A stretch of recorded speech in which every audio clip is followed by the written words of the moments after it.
sabe de qué se trata este proyecto, es un espacio de convivencia virtual para cuerpos, identidades diversas que necesitan este espacio para experimentar, para no sentirse solo, para conversar, contar las experiencias.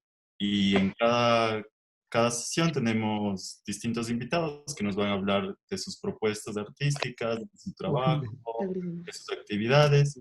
Y el objetivo de ello es como generar conversación entre todos. Entonces les invito a que en cualquier momento pueden interrumpir para realizar una pregunta o realizar comentarios. Las personas que quieran pueden activar su cámara para que esto sea como más personal y romper un poco las barreras del Zoom y de lo virtual. Y, y eso, como bienvenidos a todos. El día de hoy tenemos a Jordi de los Milagros, que nos está visitando desde Guayaquil, y la Mati, a.k.a. Mati Palacios, que vive aquí en Quito. Entonces, vamos a comenzar esta charla un poco comenzando desde el bow, que es una actividad que ambos invitados practican, y después iremos desarrollando sobre no binariedad, que Mati es el especialista del tema. Entonces, como digo, pueden interrumpir en cualquier momento y pueden hacer las preguntas que quieran. Este es el espacio adecuado para sacarnos cualquier duda que tengamos y eso. Entonces, quería primero como que se presenten como ustedes quieren, cómo nos referimos a ustedes, cómo les podemos encontrar en redes sociales. Ok, empiezo yo, Mati. ¿Cómo? Empiezo yo, ¿te parece? Sí, dale, dale. Ok, yo soy Jordi de los Milagros. Me conoce bastante la gente como la Jota de los Milagros porque llevo un tiempo haciendo voguing en Guayaquil y eso ha permitido que muchas otras personas se interesen y formemos como una especie de agrupación que baila voguing los días viernes en la Universidad de las Artes. Ahorita, temporalmente, por el tema del coronavirus, eso no está pasando, pero estamos realizando algunas gestiones para que eso empiece a suceder de manera online. Así que aprovecho para decirles que este día sábado a la 1:30 de la tarde vamos a tener una clase virtual con una persona que vive en Holanda, que es también un compañero guayaquileño que baila voguing y nos va a dar una clase gratuita por Zoom a las personas que queramos ver, que queramos hacer voguing, ya que tenemos un largo tiempo aquí en la ciudad que no estamos bailando. Y pues bueno, a mí me conocen por hacer voguing, pero también soy estudiante de cine. Estoy a punto de terminar mi carrera de cine en la Universidad de las Artes y me gusta mucho el performance y creo que esas son como las cosas que me definen más cotidianamente. Y me pueden encontrar en las redes como J de los Milagros. Eso es todo. Bueno, yo, como dijo David, soy Mati, me gusta que me digan Mati. Estoy estudiando comunicación organizacional en este momento, lo cual muchas personas dirán así como que tiene que ver con el blogging y todo, pero creo que he encontrado, me gusta como buscar de distintas formas en los espacios donde habito, maneras en las cuales acercarme al arte, acercarme a la danza, a la ilustración. Son como esas pequeñas cosas que me gustan. ¿Y qué más puedo decirles? Igual estoy a punto de acabar la licenciatura, me falta unos 2 meses y la tesis, o sea, 2 meses para acabar el semestre y la tesis, y que de hecho justo estoy investigando sobre voguing, esa va a ser mi tesis. ¿Qué más? Bueno, en Instagram me pueden seguir como la Mati-97. Y, y eso, no sé qué más decir. Perfecto. Bueno, entonces comencemos con las preguntas que he preparado para como comenzar este diálogo. Les recuerdo una vez más a los que recién se conectaron que pueden hacer preguntas en cualquier momento, pueden activar su micrófono, su cámara, como ustedes se sientan cómodos. Entonces, listo. La primera pregunta que es para los dos es, ¿Cómo y cuándo empezaron a bailar Vogue? Si quieres, inicia, Jordi. Sí, Ok, dale, yo. ok, yo empecé a bailar voguing el 27 de noviembre del 2017 a las 7 de la noche en la Plaza San Francisco, porque eso sucedió en un contexto bien específico, que era un día después de estas marchas multitudinarias que hubo en Guayaquil y en Quito, de Con mis hijos no te metas. No sé si ustedes recuerdan ese contexto en el que se organizaron estas personas de manera multitudinaria para reclamar por el enfoque de género que estaba pensándose incluir en la educación de niños y adolescentes aquí en nuestro país. Y pues bueno, al día siguiente, el día que nosotros bailamos, se destaparon estos casos de abusos sexuales a menores de edad en escuelas y colegios de ambas ciudades. Y había un evento público en la Plaza San Francisco y a nosotros acá nos parecía como un poco incoherente que nos pareció, Sí, por favor. ¿Tienes nos tal vez pareció, alguna pregunta sobre el primer link? um, Eso es abajo. no sé si alguien está hablando. Ajá, por favor, desactiven sus micrófonos y no van a hacer una pregunta. Ya. Entonces nos pareció un poco incoherente que estuviera sucediendo eso, que un día después de la marcha de Con hijos no te metas, se destaparan estos casos de abuso sexual a menores de edad en estas dos ciudades y que la gente no saliera a marchar, no saliera a hacer nada. Y al contrario, hiciera un evento de esta magnitud, que era el Festival de las Luces, creo que se llama, en la Plaza San Francisco, que consiste en que en diferentes ciudades de Latinoamérica se van proyectando imágenes digitales en grandes fachadas de edificios. Y la Plaza San Francisco, la iglesia de San Francisco, había sido la seleccionada de Guayaquil. Y entonces aprovechamos ese contexto para salir a hacer una simple protesta, una simple marcha. Y en medio de esa marcha nos pusimos a bailar, porque para nosotros era como también una forma de protestar, y a partir de ese momento yo me quedé bailando hasta ahora. Ya, sí, me encanta. Mati, ¿quieres seguir tú? Sí, a ver, yo soy como un baby en esto del Vogue, porque no he practicado tanto como Jordi y todo.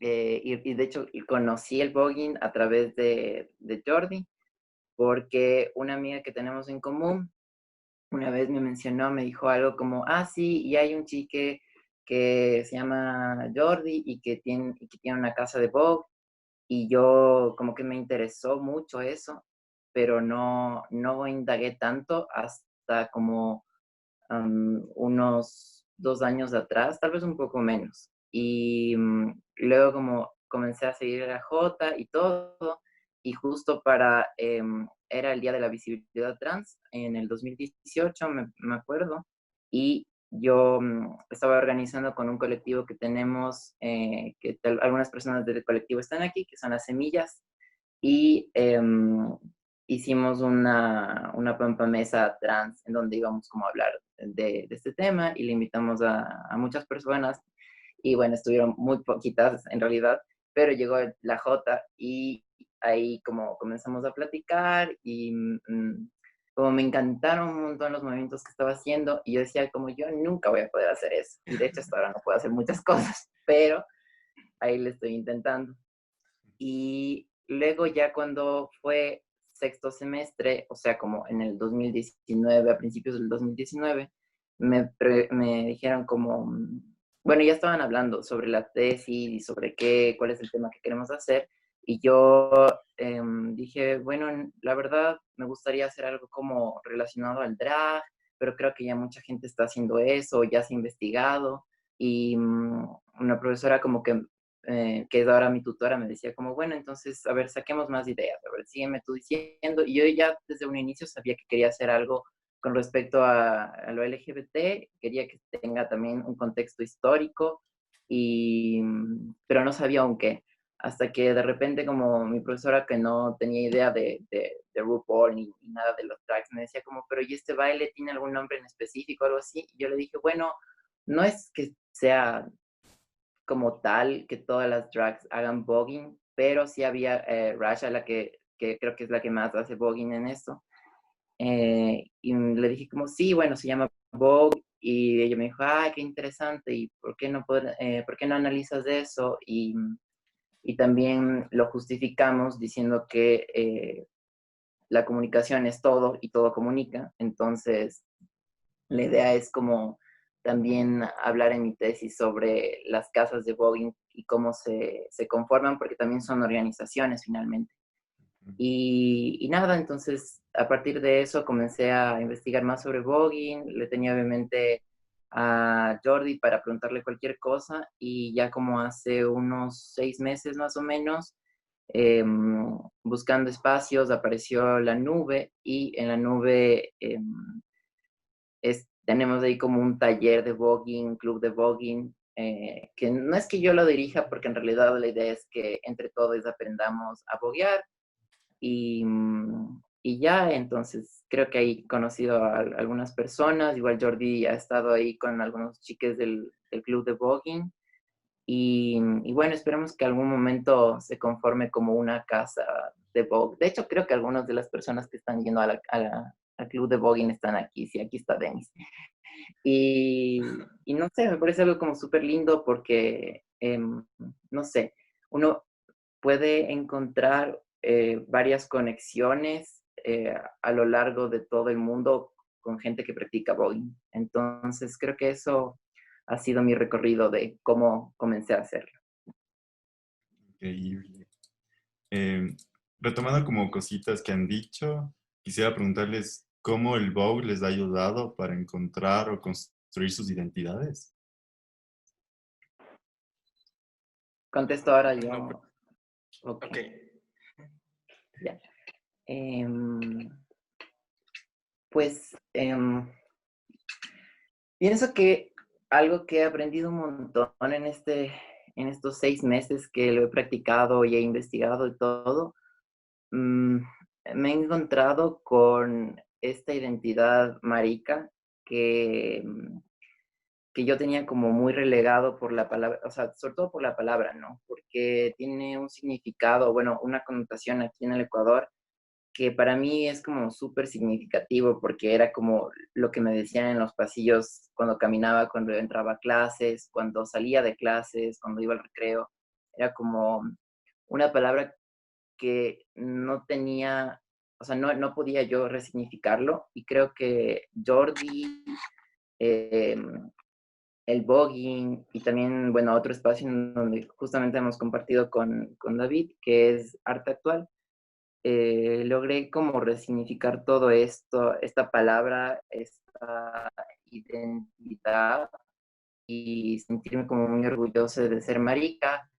Eh, y creo que es eso, como te empodera los movimientos femeninos, te empodera el hecho de que aceptas mucho más tu cuerpo, aceptas, creo que la mano caída, que era lo que siempre, por lo que siempre me molestaban o por lo que siempre igual como que familiares o cualquier persona como que decía, no, es que tienes que andar recto, tienes que ser un hombrecito, porque los hombrecitos andan así como un árbol, así todo tiesos. Y creo que el voguing es eso, como esta quebradura de manos, de cuerpo, de poder mostrar tus curvas.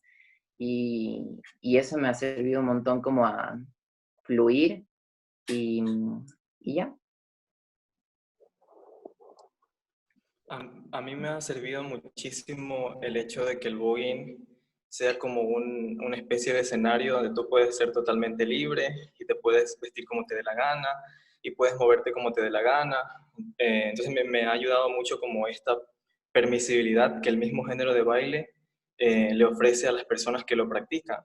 Por un lado, porque tú sabes que la forma en la que nos han construido como personas siempre es como siguiendo unas normas, respetando ciertas características en el comportarse, lo que decía Mateo, en estar erguido siempre, en la forma en la que tú hablas, en la forma en la que caminas, incluso, etcétera. Entonces, todas estas cosas, el voguing me ha permitido como romperlas y simplemente perseguir mi propio, o sea, perseguir otras formas de ser y de estar en el mundo y de sentir el mundo y de compartirme a mí misma como persona en el mundo. Entonces, esa es una de las cosas que a mí me ha sido como muy significativa y constructiva dentro del voguing. Y otra cosa que me ha sido muy constructiva es el hecho de que el voguing agrupa a personas que tienen estos intereses similares.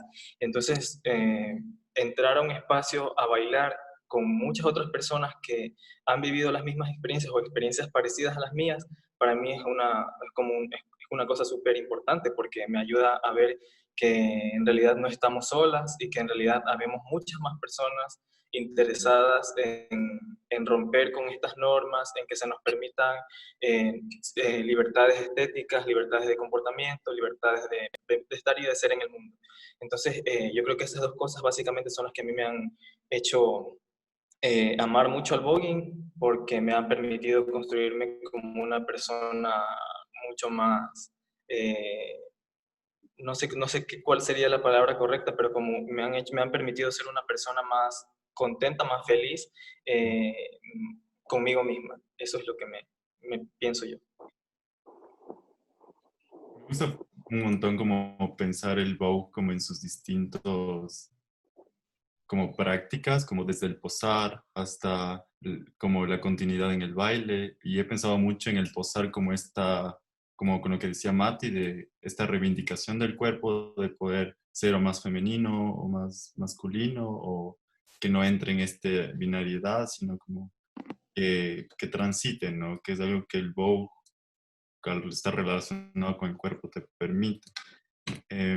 Ahorita que hablaste como de cómo convivir con otras personas, quiero preguntarles como con relación a las casas, ¿creen que han logrado construir casas que puedan ser un espacio de apoyo y soporte a la comunidad? Eh, Hablando como respectivamente de sus ciudades. Dale, George. Yo, Mati, yo qué.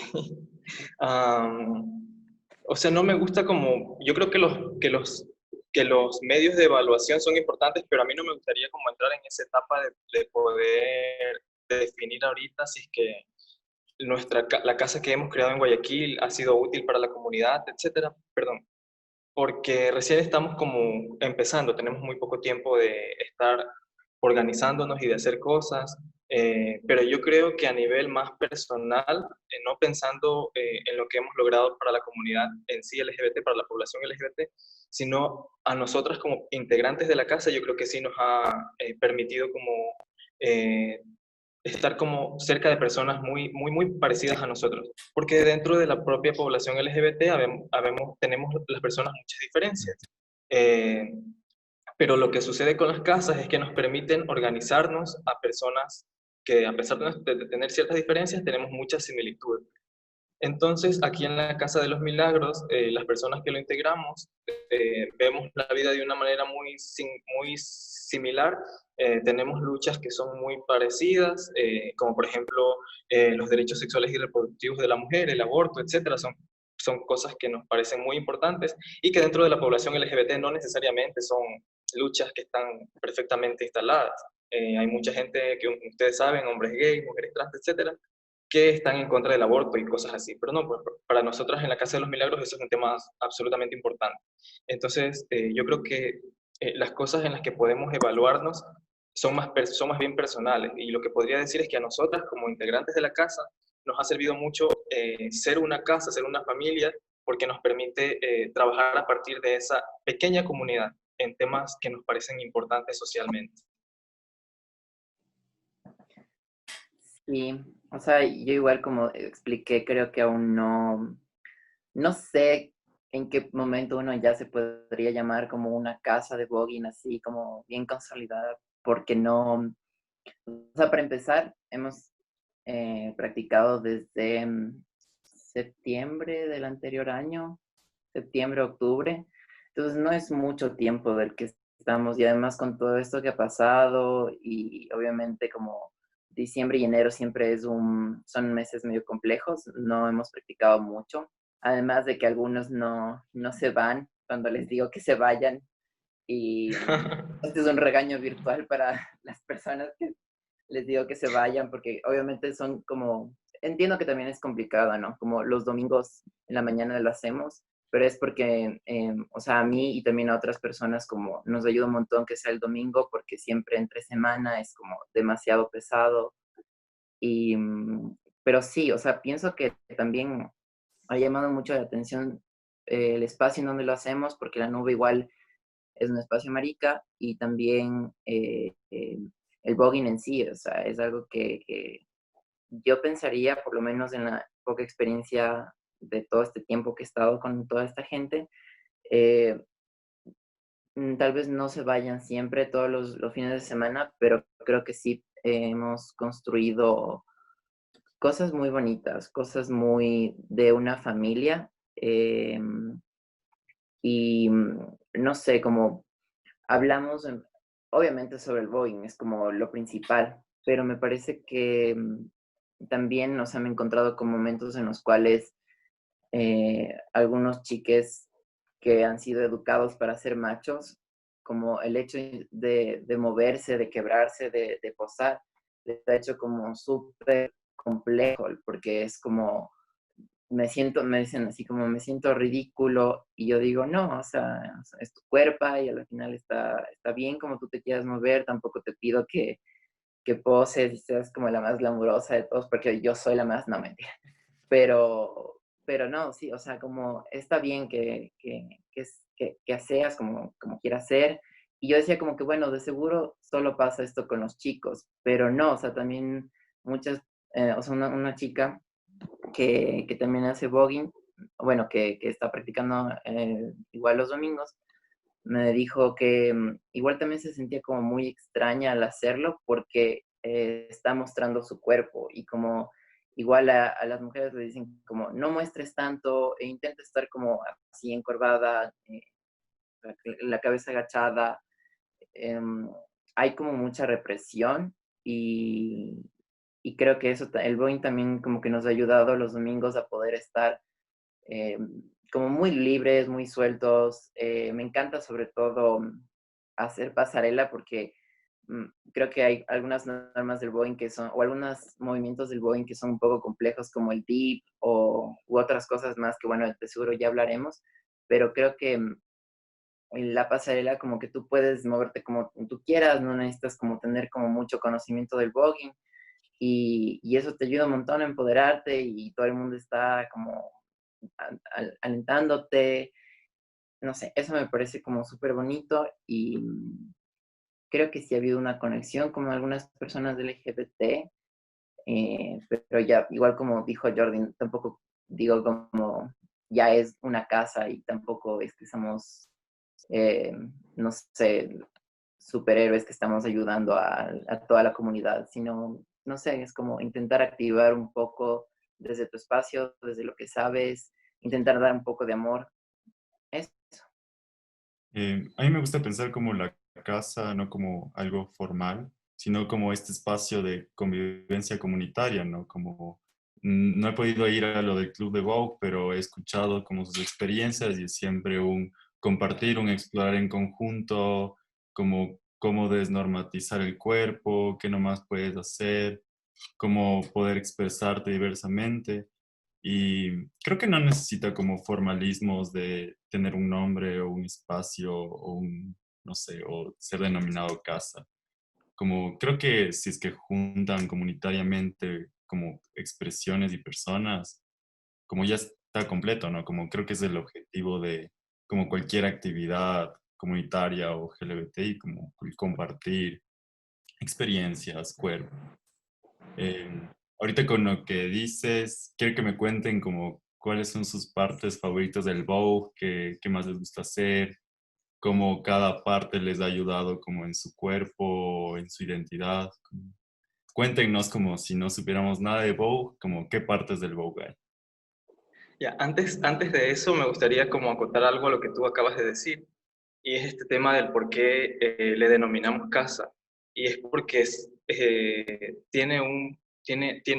hay un tema muy significativo con la historia de las personas LGBT en Estados Unidos, y por eso se nos hace como muy importante seguir utilizando esta figura de la casa, del hogar en realidad, para Claro. seguir defendiendo la idea de agrupaciones con un tipo de parentesco no sanguíneo para poder fortalecer la sobrevivencia, porque en realidad las casas empiezan a aparecer porque a muchas de estas personas las botaban de sus casas, no las aceptaban, es decir, la sociedad en general fallaba en lo que tiene que hacer, que es cuidar y proteger a los niños y a los adolescentes. Los botaban de sus casas, los rechazaban en las iglesias, etcétera, y tenían que verse obligados a sobrevivir de cualquier manera. Entonces, personas de la misma población LGBT decían, bueno, voy a hacer una casa y aquí voy a adoptar a ciertas personas y les voy a dar como alimentación, voy a tratar de buscarles un lugar en el mundo, un trabajo, yo qué sé. Entonces, por esas razones que las casas se forman y se o sea, y por esa razón también es que defendemos hasta ahora el hecho de seguir utilizando ese nombre de casa. Yo, con toda honestidad, puedo decir como que la Casa de los Milagros no es como una estructura formada como para darle espacio a personas que no tienen condiciones de vida buenas, porque las personas que forman parte de la Casa de los Milagros no han sido echadas de sus hogares. Unas se han ido porque han querido, pero estoy como tratando de asegurar que la figura de la Casa de los Milagros no es esta figura de la que yo estoy hablando, que rescata personas de la calle, que les enseña un trabajo, etcétera. No es esta la figura. Sin embargo, en algún momento podría pasar y me parece como súper necesario seguir defendiendo esta figura de la casa y no olvidar, sobre todo eso, no olvidar tener siempre presente por qué nos llamamos así y cuál es la historia, cuál es el lugar del que venimos. Y bueno, para contestar la pregunta que hizo David, que no me acuerdo ya cuál era la pregunta en realidad. Que imaginen como no sabemos nada de Bow, como que nos expliquen Ajá. de qué trata, qué partes tiene y como qué partes les ha ayudado a descubrir qué cosas. A ver, a mí, mejor hago otro ejercicio. Cuento como cómo fue mi desarrollo en el Boeing, ¿ya? Yo cuando me acerqué al Boeing por primera vez fue por este documental que se llama Paris is Burning, que si no lo han visto lo tienen que ver, es de los 90 de Jenny Livingston. No es el único documental que retrata la cultura LGBT, pero de alguna manera se ha construido como en una Biblia para las personas LGBT porque es como muy fiel a algunas cosas de las que sucedían en la segunda mitad del siglo pasado. Bueno, ese fue el primer acercamiento que yo tuve al voguing. Y entonces yo me acuerdo que veía que lo primero que pensé era que esta gente se está moviendo muy raro. Y pero a pesar de que se estaba moviendo muy raro, a mí me había conmovido mucho la historia de vida que había sido relatada por estas personas. Entonces yo dije, hay algo de estas personas que yo siento que comparto. Entonces para mí fue como muy sencillo de alguna manera imitar lo que estaba viendo. Pero después de que pasó el tiempo y de que yo empecé a hacer estas poses y a moverme con estas contorsiones en el piso y en la pasarela, fui como descubriendo que no era lo que más me interesaba del mundo del voguing, porque ese estilo se llama old way. Y a mí lo que me interesaba era el vogue femme. Cuando yo descubrí el vogue femme, dije, el mundo cambió. El vogue femme es este estilo en el que uno camina de manera muy femenina por una pasarela, haciendo cosas como que ya, eso es Vogue Femme.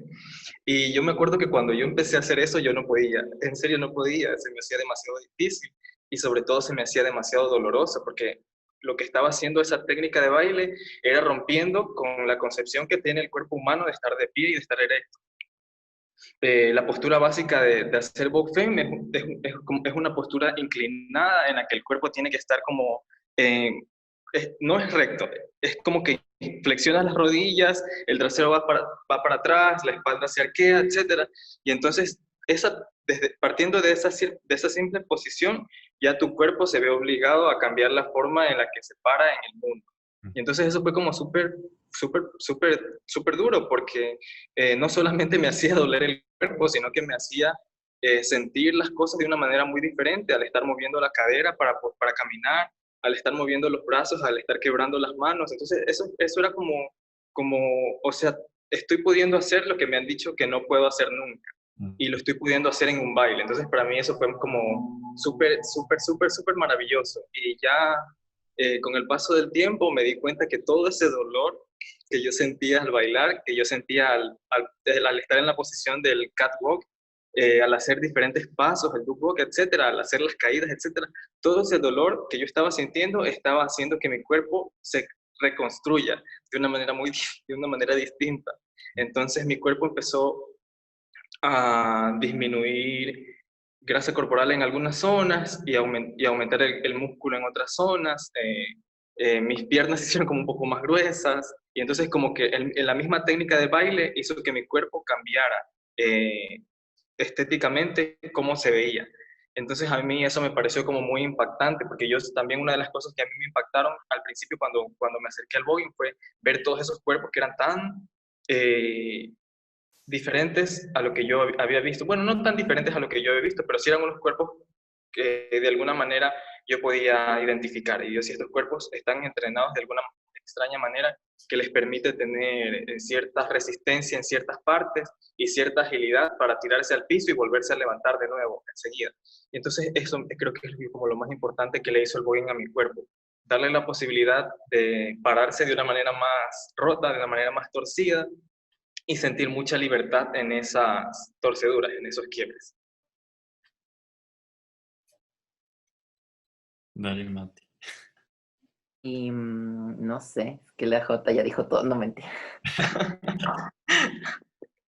Eh, a ver, es que hay tantas cosas que decir del voguing, y también como lo que yo ya había dicho, ¿no? Que el voguing me ha permitido apropiarme de la identidad marica, o sea, como de resignificar esa palabra, pero también como decía Jota, como de todas estas cuerpas que muchas veces nos negábamos de pequeños nos negábamos como a ver, o sea, por lo menos a mí me pasaba que yo sentía como mucha, no sé, mucho estrés, porque siempre me decían, así me acuerdo súper claro de recto, así camina como varón y habla como varón, o me daban como que así zapes y yo no entendía como, o sea, mi cuerpo, así literalmente, mi cuerpo no podía ser ese macho que me decían que tenía que ser. Y no entendía por qué siempre hasta como que era algo como súper natural,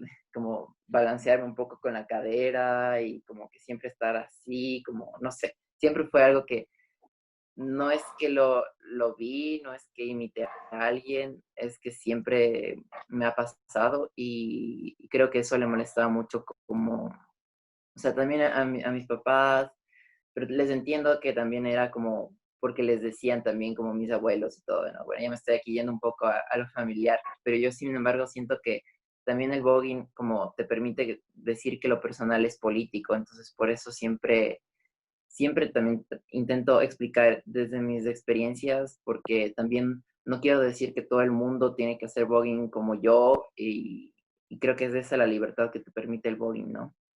También creo que otro hecho muy importante es la historia de cómo surgió, que empezó todo esto en Harlem, en un distrito de Nueva York, y bueno, ahí también aparecieron otros movimientos como el breakdance y muchas otras cosas. Y de hecho el voguing está también empapado con distintas simbologías, distintos bailes, también está como las artes marciales, es una mezcla de artes marciales con breakdance, también imitar como las poses de Vogue, de la revista Vogue de ese entonces, pero también era como imitar a los jeroglíficos de egipcios, como hay muchas cosas que está mezclado el voguing. Y eso también me llamó mucho la atención.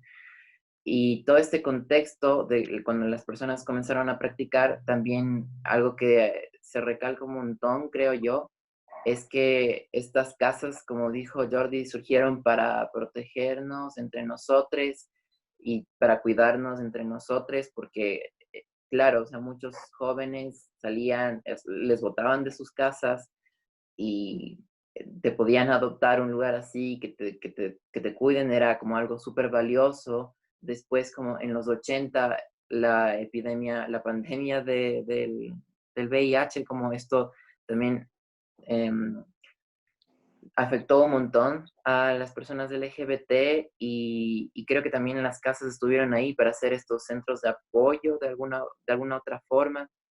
También no quiero como romantizar y decir que en la escena ballroom, que es como se denomina al mundo del voguing, no quiero decir que es perfecto y que bueno, todo es color de rosa, porque no es así.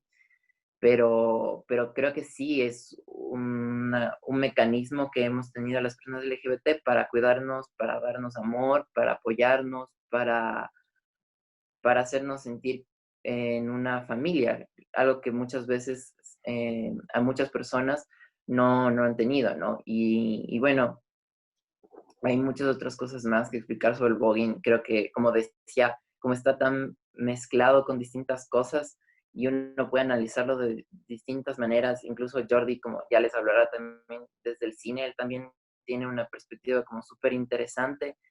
Yo igual también lo he hecho con la comunicación, como les decía, como con la comunicación organizacional a partir de las casas, pero es que hay como analizar de muchas maneras, de muchas formas y eso. Qué hermoso, me encantó esto que como los dos mencionan que el Vogue les ha permitido como torcerse, ¿no? Como dejar de estar erguido en una posición del cuerpo normada por una sociedad, aceptar la mariconería, como me gusta eso de desromper el cuerpo. Eh, Ahora como han hablado un poco de la historia del Vogue, quisiera preguntarles cómo creen que el Vogue, el Vogue actual se ha nutrido de elementos de danza de la región latinoamericana. O sea, ¿piensan que se ha combinado o ustedes han mezclado? ¿Cómo lo han mezclado? ¿Qué piensan de ello?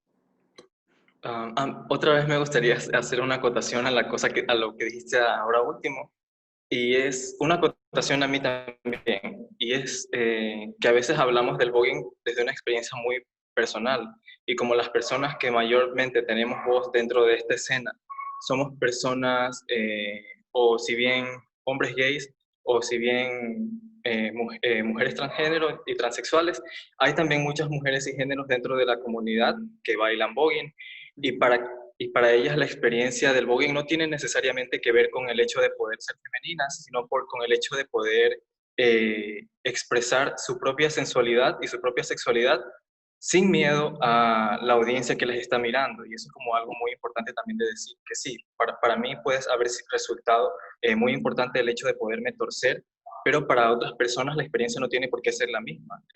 Yo conozco a varias chicas para quienes la experiencia principal de haber empezado a hacer voguing reside en el hecho de poderse mostrar sexualmente en una audiencia que no la va a violentar verbalmente ni la va a acosar, etcétera. Entonces eso es como una cosita que quería también acotar.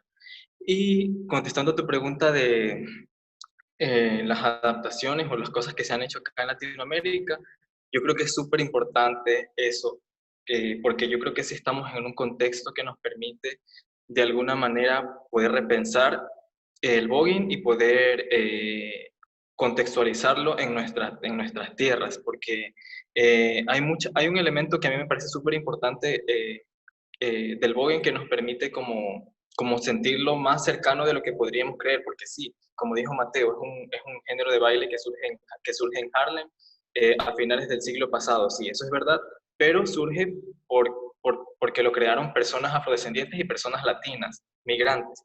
Entonces, nosotros las personas latinas tenemos muchas cosas que pensar respecto a nuestra participación dentro de la escena ballroom. Digo nuestra participación aunque no sea nuestra, sino de esas personas que lo crearon. Pero quiero decir, la latinidad está presente en el mundo voguing y uno lo ve por medio de los nombres que tienen las casas, por ejemplo, Extravaganza, etcétera, por medio de las cosas que hicieron estas personas, etcétera. Entonces yo creo que sí es muy importante y que sí debemos dejar de tener un poquito de miedo al reapropiarnos del voguing, porque sí es algo que nos puede pertenecer y que nos puede permitir decir cosas desde nuestra posición de personas latinoamericanas, de personas en países subdesarrollados, en vía de desarrollo, etcétera, de personas con una enorme todavía diferencia, o sea, con una enorme diferencia social, porque aquí en Latinoamérica las maricas seguimos siendo personas muy subordinadas, seguimos estando dentro de esferas de trabajo que son complejas, seguimos sin encontrar trabajo fijo, seguimos teniendo dificultades para acceder a vivienda, para acceder a salud a veces. Entonces sí podemos como pensarnos el voguing desde estas aristas, y yo creo que es como súper importante ser también críticas en lo que vemos de voguing y en lo que consumimos, porque muchas veces lo que nos llega es como la cultura más inmediata, la cultura más popular, y esto es RuPaul, esto es como, o sea, son como las cosas que más venden, cosas que están completamente bien insertadas en un medio de producción capitalista, y que lo que producen en realidad son como productos a los que no se les puede desprender de su valor económico, así, de simple. Entonces, yo creo que sí es como muy importante que pensemos como que para hacer todo, para que nosotras estemos dentro de esta cultura no hace falta pues, tener que replicar estas grandes, estos, esta- estos grandes vestuarios o estas grandes, o sea, como que no necesitamos ser como personas que tengan un poder adquisitivo tan grande como las que vemos por televisión haciendo voguing o las que vemos por televisión haciendo drag, sino que con nuestros propios elementos podemos como construir nuestra propia idea de lo que significa hacer voguing, de lo que significa hacer drag, y utilizar nuestros cuerpos a partir de eso, por un lado. Y por el otro es también como de suma importancia que ya nos pongamos a trabajar en lo que, en nuestra memoria histórica, porque nosotras no tenemos mucho que ver con lo queer, es decir, con la Q, la U, la E, la E y la R. Eh, Nosotras podemos rescatar más bien toda nuestra cultura ancestral no binaria que ha estado como perfectamente, que se ha desarrollado perfectamente bien antes del colonialismo, y nosotros podemos acudir a esas interpretaciones de lo que fuimos, de lo que fueron nuestras ancestras, para poder dar una explicación latinoamericana, de alguna manera, de lo que significa la diversidad sexogenérica en estas tierras, en estos contextos. Ujú. Entonces sí me parece como muy importante muchas de las cosas que están pasando, como por ejemplo en Colombia, la Casa de las Tupamaras, es una casa de unas personas con un sentido muy fuerte de la ancestralidad, que hacen cosas relacionadas al voguing, relacionadas al drag, relacionadas al maquillaje, a la pasarela, etcétera, con un fuerte rescate de la cultura latinoamericana, y no solamente de rescate de la cultura latinoamericana, sino también con una mezcla fuerte de cosas.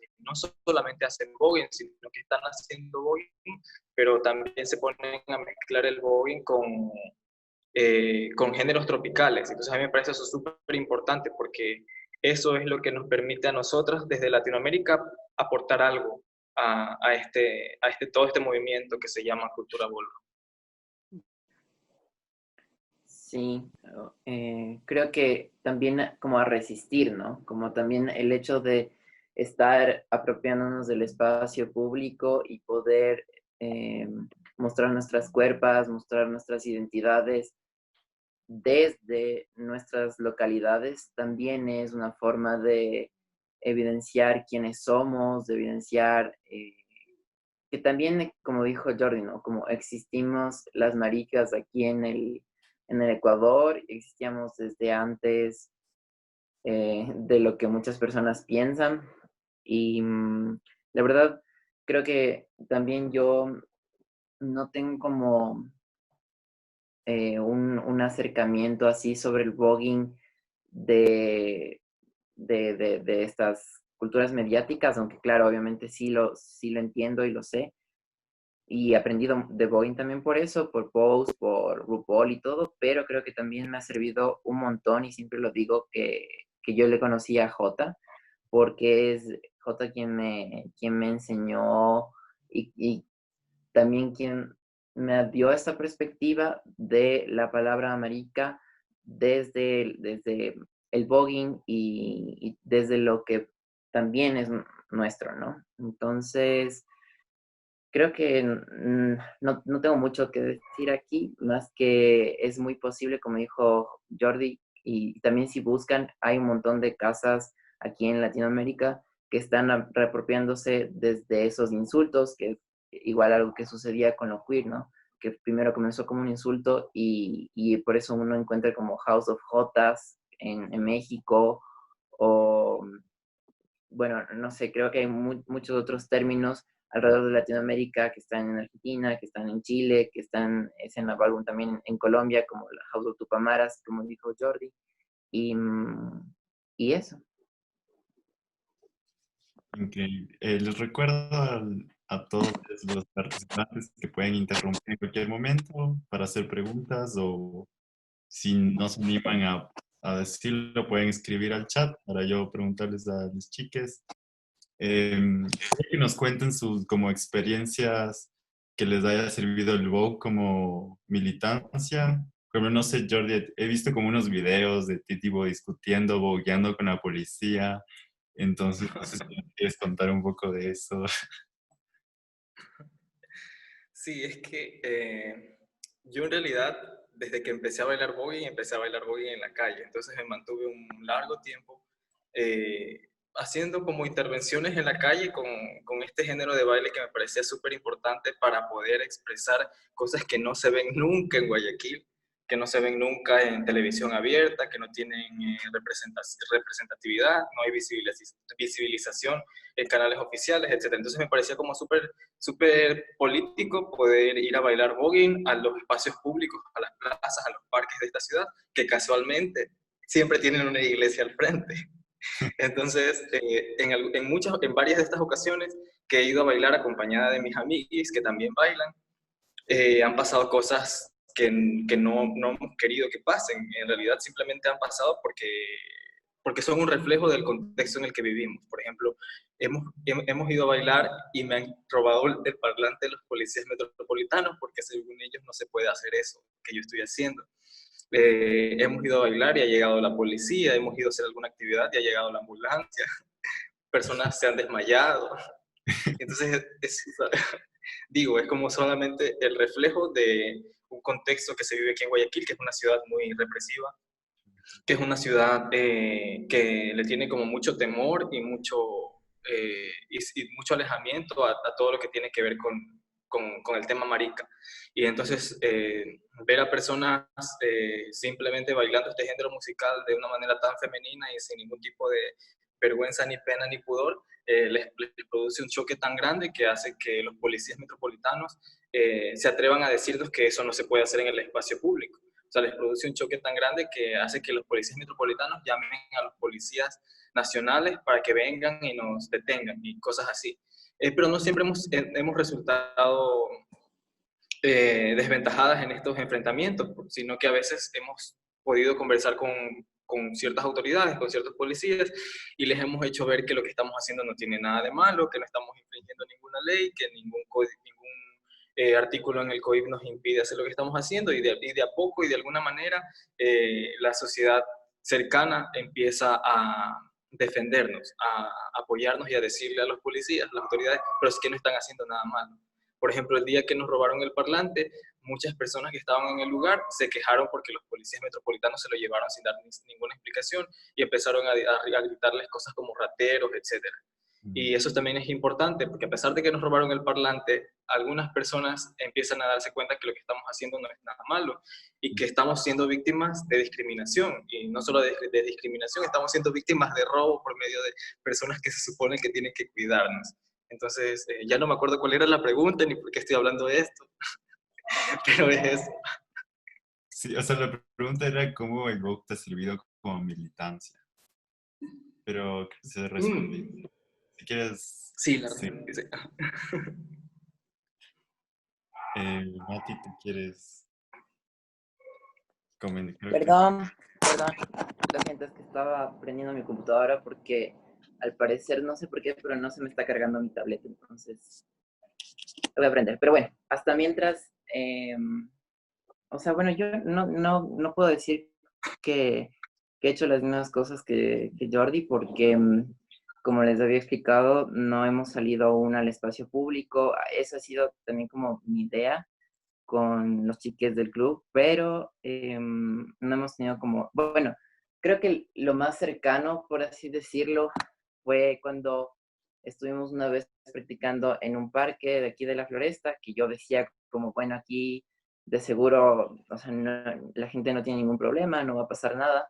Y bueno, no es que pasó algo como violento o algo grave, pero sí incomoda un montón el baile, o sea, como a las personas cis hetero, me di cuenta que al final, justo antes ya de irnos, estábamos con algunos chiques y una señora como que se acercó así como súper enojada a decirnos, em, está lindo el parque, no, tienen que cuidarlo.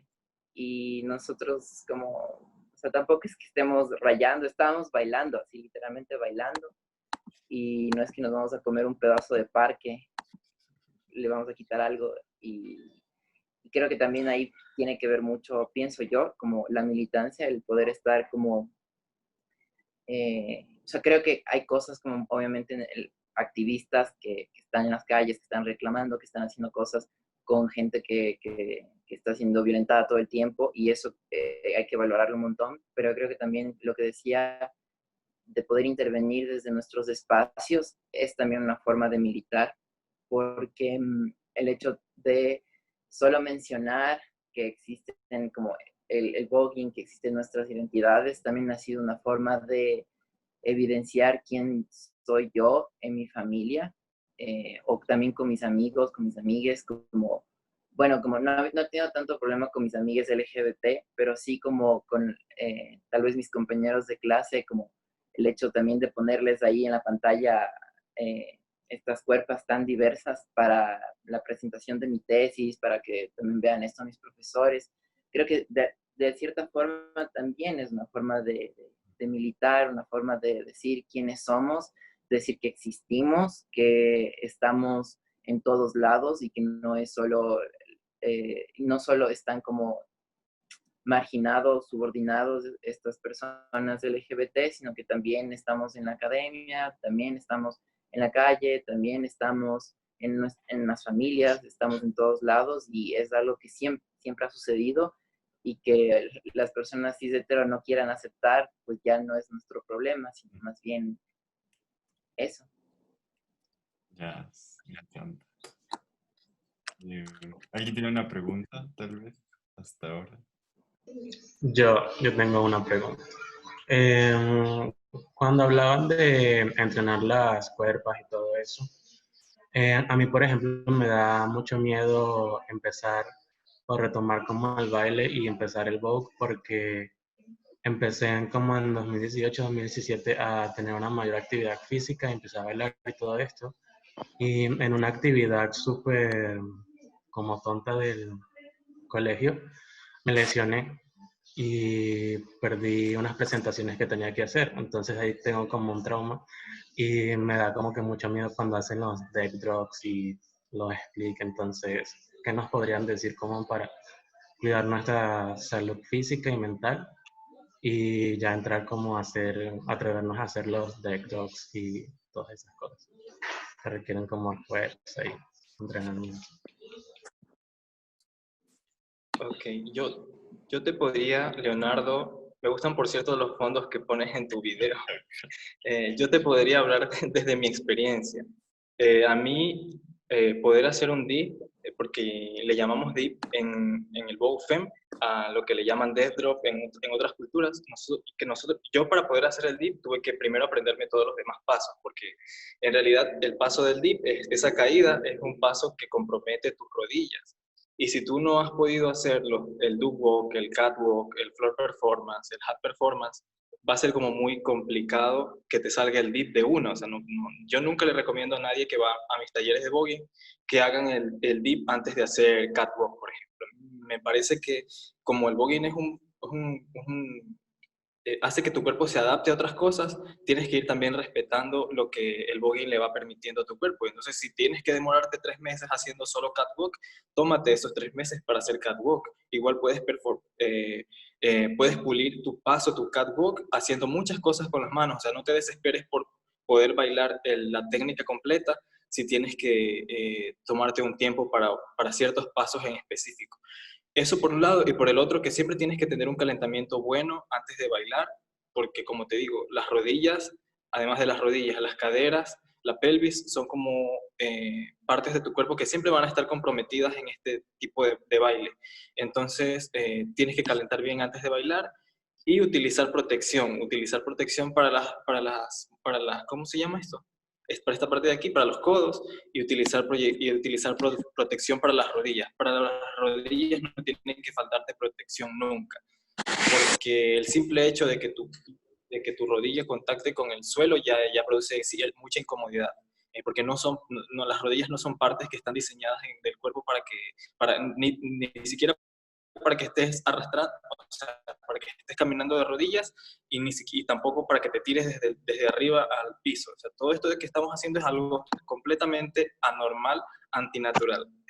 Entonces tenemos que darle al cuerpo cierto acondicionamiento para que esos golpes no sean dolorosos. Entonces, si te pones una rodillera, no te va a doler la caída. Y ese tip es como un tip que no te debe de faltar nunca en tu práctica de voguing. Eso. Gracias. Aquí me levantó la manita Por Juan. nada. ¿Quieres preguntar, Juan? Sí.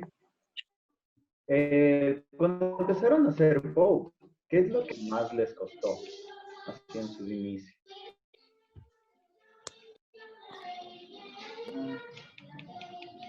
Creo que cuesta todo en sí. Como,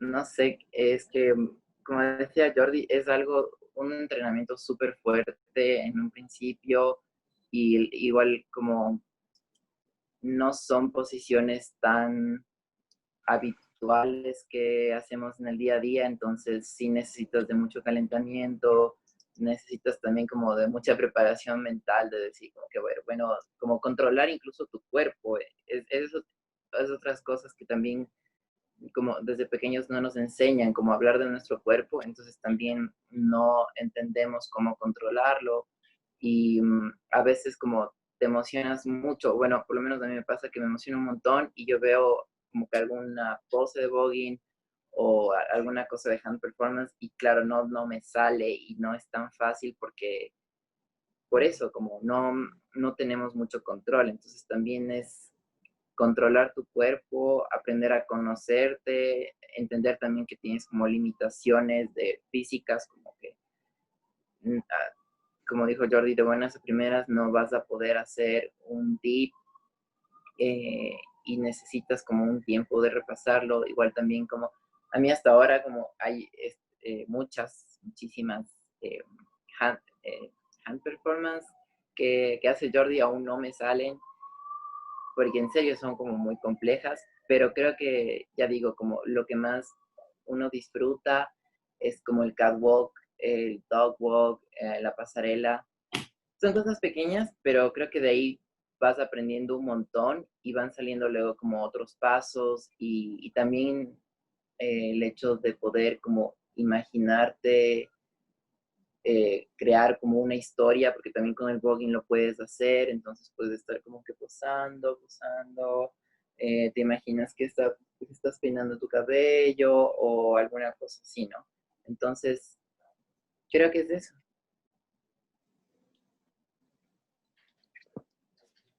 Tú, Jordi, ¿qué es la parte que más te ha costado del Vogue?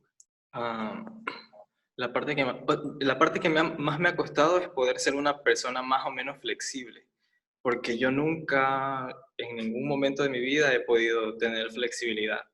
Entonces, hacer el dip para mí fue un trabajo muy complejo porque tenía como cada día que practicaba tirarme al piso y hacer la pose, y tirarme al piso y hacer la pose, y así hasta que las caderas un poquitito se me fueron como abriendo y las piernas se me fueron acondicionando a poder ponerse detrás de mis glúteos y a poder arquear la espalda y todo ese proceso como de flexibilidad para mí fue el más complejo, porque yo no vengo de la danza, o sea, ese es otro tema importante, que las personas que hacemos voguing no necesariamente tenemos una vinculación directa con algún otro tipo de práctica de baile, entonces como que simplemente nos enseñaron o nos enseñan y empezamos a bailar. Muchas de las personas que bailaban conmigo los días viernes en la Universidad de las Artes eran personas que no tenían una formación en danza.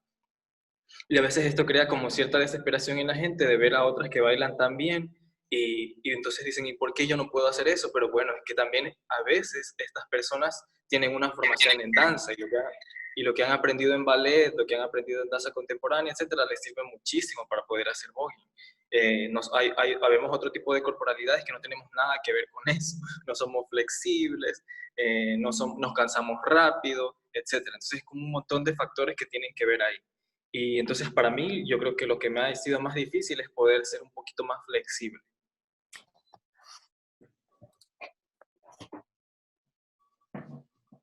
Perfecto.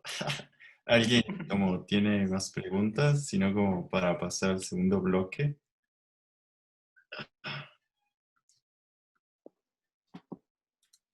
Bueno, si es que igual tienen preguntas, podemos como ir retomando cuando se les ocurra. Cero presión. No sé si Mati se desconectó. Ah, no está. Bueno, como la segunda parte es sobre entender lo que es ser no binario, entonces, Mati, ¿nos quieres como contar como básicamente si contaras a alguien que no tiene ni idea de lo que significa, cómo se lo explicaría? Mm, pues a ver, siempre como lo que es lo binario para luego entender qué es lo no binario, ¿no? Entonces, eh, hablamos de binarismos cuando decimos entre blanco-negro, bueno-malo, hombre-mujer, azul o rosa, pantalón o falda. Hay como esta línea súper clara que siempre hemos tenido, o sea, que siempre ha estado alrededor de nosotros en la sociedad, en los medios, en la literatura, en el cine, en todos lados de nuestra familia. Siempre ha habido esta división de o eres hombre o eres mujer. Y bajo estas dos etiquetas, estas dos cajitas, te asignamos una caja en donde tienes estas opciones y ya, y nada más. Entonces, la verdad, creo que el término no binario no es de hace mucho que se utiliza, si no estoy mal, tal vez como unos 5 años atrás. Yo la primera vez que lo escuché fue a través de una youtuber que les recomiendo que vean un montón, que ya habla sobre muchas cosas del LGBT. Ella se llama Ofelia Pastrana y ella tiene un canal que se llama Diagnosis, o sea, con C separado, ¿no? Como Diagnosis. Y ahí aprendí como muchas cosas sobre lo LGBT, pero sobre todo con algo que me sucedía a mí, y es que había veces en las cuales desde muy pequeñita me veía en el espejo y decía como, no sé, no puedo verme ni como la imagen o el modelo de hombre que es mi papá, o la imagen o el modelo entre blanco de mujer que es mi mamá, porque no me siento identificado con una de esas dos. Y creo que también, o sea, la experiencia no binaria es muy personal para distintas personas, y he estado justamente para esta charla, he estado viendo muchos videos y, y creo que lo no binario te permite también como estar dentro de un paraguas trans, en el cual están como lo trans y están como el hombre y la mujer trans, que son identidades que yo también quiero recalcar. No es que por ser no binaria estás como peleado, hablamos de con lo binario, porque de cierta forma vas a estar como un poco más cerca de algo, o sea, un poco más cerca de ser femenino, un poco más cerca de ser masculino, sino más bien es como para mí, o sea, desde mi punto de vista, es como poder explorar que hay distintas identidades, y también como pienso yo que ahí se toca un poco como la identidad marica o la identidad de género fluido o, o bigénero, o personas, ya digo, que se sienten un día como mujer, otro día como hombre. Hay muchas otras identidades más, y que bueno, creo que no estoy haciendo justicia a todas estas, pero pero les digo que más o menos por ahí va el hecho de ser no binaria. ¿Y cuál es la diferencia entre no binario y género fluido y queer?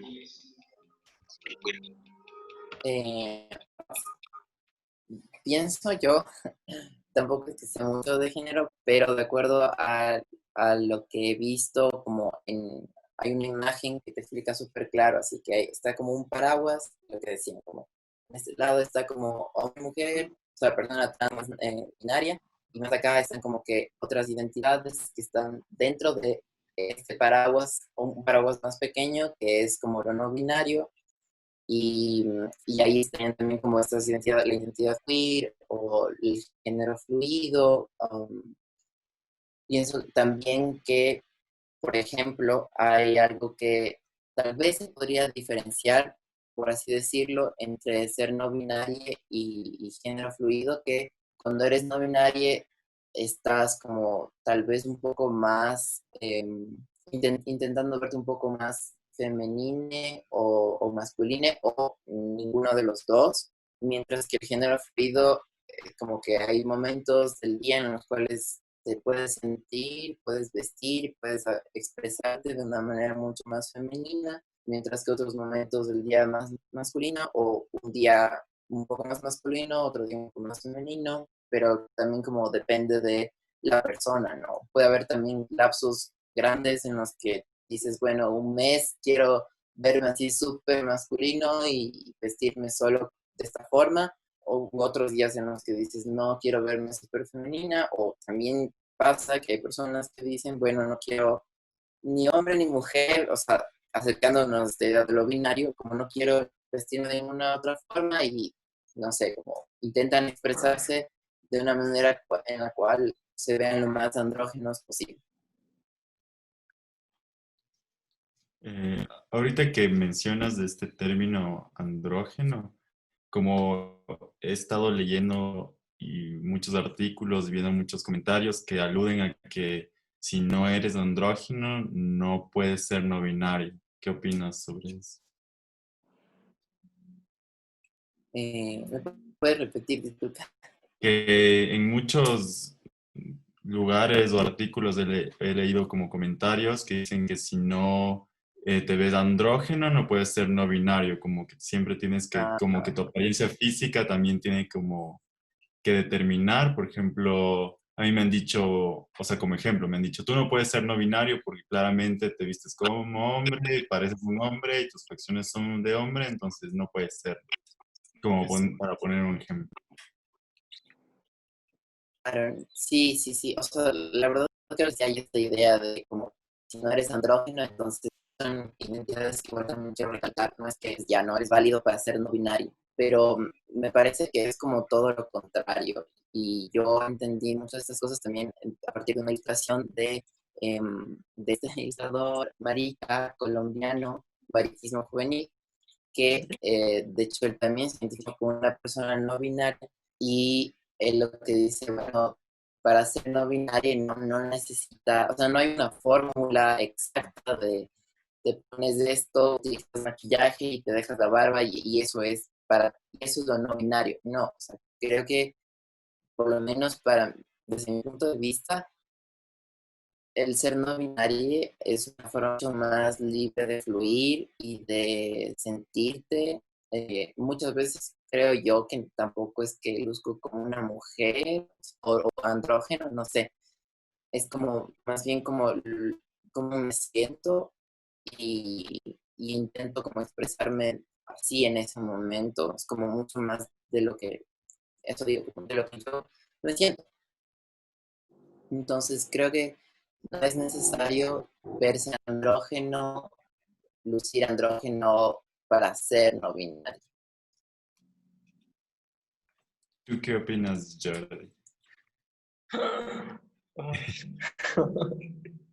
Es que, a ver, yo si bien es cierto que pienso que las cosas no son blancas y negras, sino que tienen matices, por otro lado, a veces a mí la existencia de tantos términos termina por crearme mucha confusión y siempre me pregunto como si es necesario la presencia de tantas terminologías para poder definir a las personas.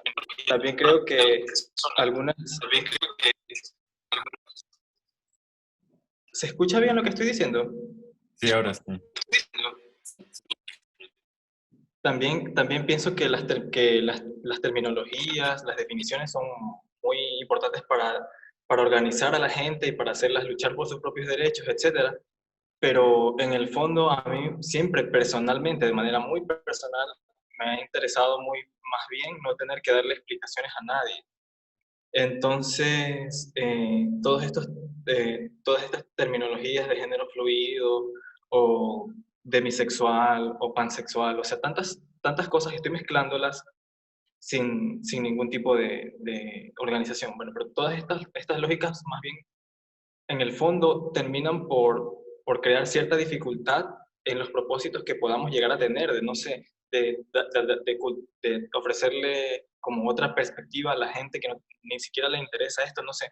Entonces a mí lo que más me importa más bien es como que tengamos la posibilidad de entender la fluidez en el sexo y en el género para poder no tener que darle explicaciones a nadie en ningún momento de nuestra vida y poder transitar por los lugares en los que queramos transitar y tener un acercamiento hacia los sexos con los que nos queramos vincular sexoafectivamente y podernos vestir como nos dé la gana y que estas cosas terminen no por ser límites, sino por ser oportunidades, por ser posibilidades que nos permitan, si queremos, cambiar de la noche a la mañana y si no queremos, simplemente vivir nuestra vida, toda la vida de una sola forma, pero creo que lo que a mí me importa de todos estos temas es que aceptemos esa fluidez y esa transitoriedad como posibilidades y no como limitaciones para no tener que estar dando explicaciones acerca de cosas que yo las veo como tan ilógicas de que si me gusta una mujer o de que si me gusta un hombre o de que si me quiero poner una falda o que si me quiero poner un vestido o de pronto una camisa el día siguiente. No quiero tener que dar explicaciones por eso.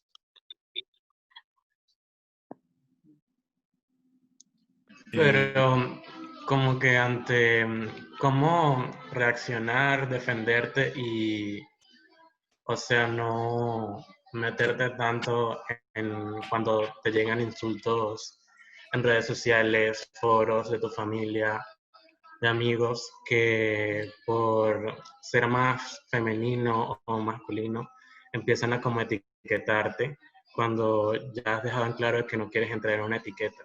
¿Cómo afrontar estas situaciones de violencia?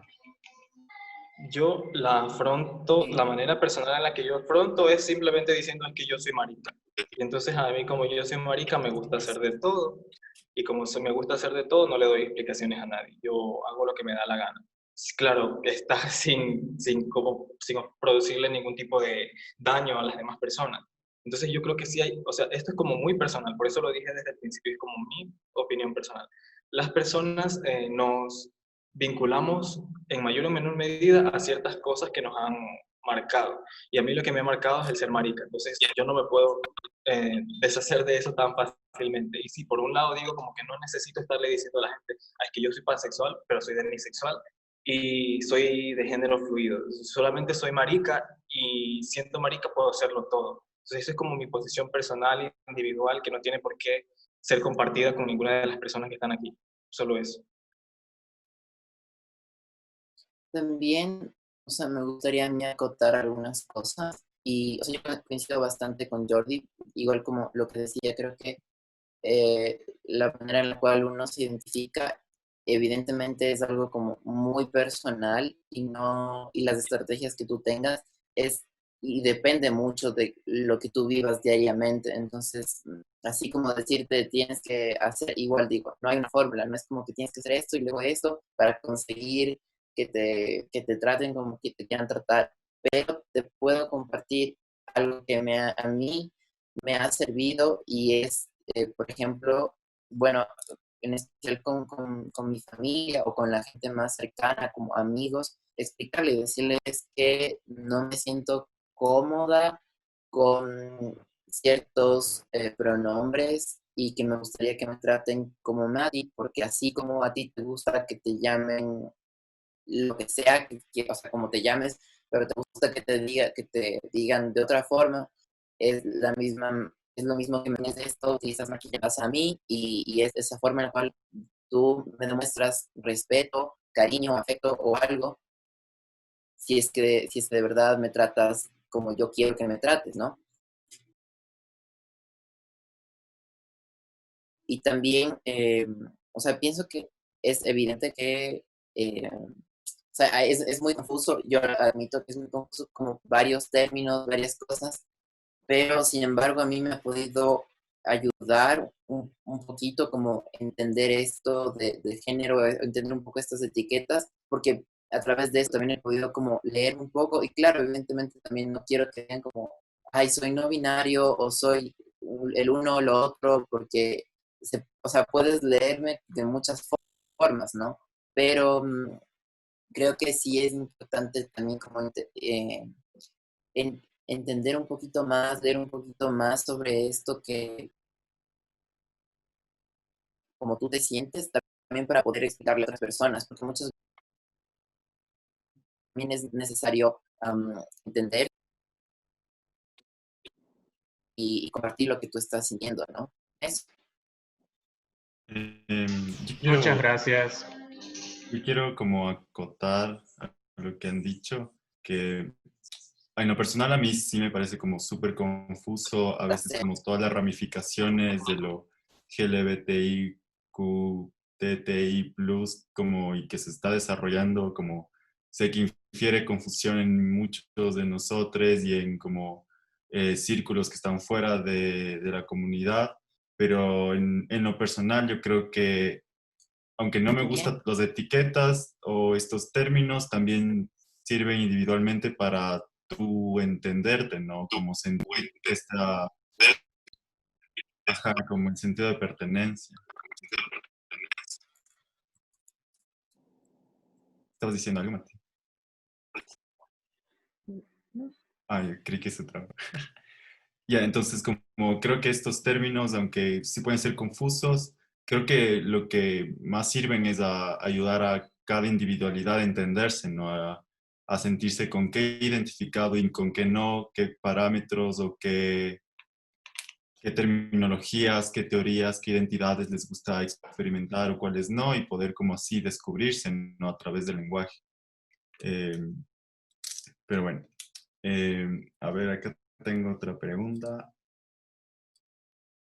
Quiero que nos cuenten como sus exploraciones a través del maquillaje, vestimenta, accesorios que han puesto como nuevas relaciones entre sus cuerpos y sus identidades. Ya.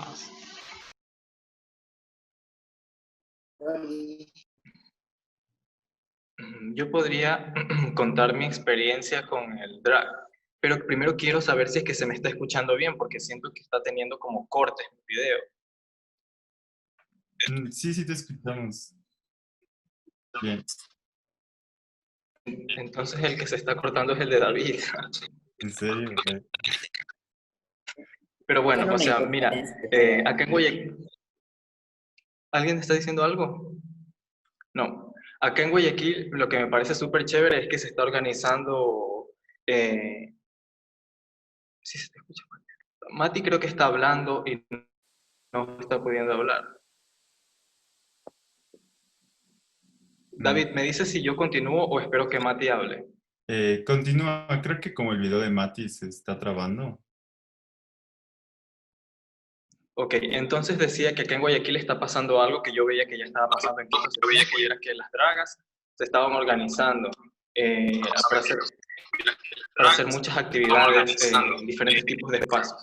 Y entonces acá en Guayaquil la gente también entusiasmada con el drag, porque el drag es una cultura muy llamativa y una cultura muy visual, una cultura muy estética que te entra por los ojos. Es una cultura espectacular, etcétera. Entonces, eso también nos ha contagiado a mucha gente para empezar a utilizar el maquillaje como un elemento como de ponerlo sobre el cuerpo, sobre la cara, especialmente sobre la cara. Y yo tuve como cierto acercamiento a los drag, porque tengo una madre drag acá en Guayaquil que es fenomenal, que tal vez seguramente la conocen, se llama Maricón de Gueto, Gaspar Oelker, que está en Instagram. Y pues ella siempre me ha dado como sus tips, sus recomendaciones, y yo siempre encantado porque siempre que la veo maquillarse es como wow. Pero a mí el exceso de maquillaje siempre me ha resultado un poco ofuscante por el hecho de que yo no soy una persona muy paciente para sentarme 2 horas a maquillarme y porque tengo una piel sensible que enseguida me salen granos. Entonces, el hecho de practicar drag a mí me ha servido mucho para darme cuenta que en realidad lo que yo quiero hacer es solo ponerme mi peluca y ya está, y ponerme por ahí algunas cosas súper básicas y eso. O sea, ese es mi tipo de irrupción con el maquillaje que podría comentar que me ha entusiasmado a mí. No utilizar muchas cosas, también porque yo soy bien bonita, estoy bromeando. No utilizar muchas cosas, solo como cosas así como que un poquito de labial, cejas, pestañas y ya está. Y me pongo la peluca y ya está. Y me quito la ropa y ya está. Porque eso es como que lo que me ha permitido a mí el maquillaje. Darme cuenta que no quiero mucho, que no me quiero poner muchas cosas, ni en el rostro ni en el cuerpo. A mí me gusta como salir con muy pocas cosas. Y esa creo que ha sido la experiencia que les puedo compartir.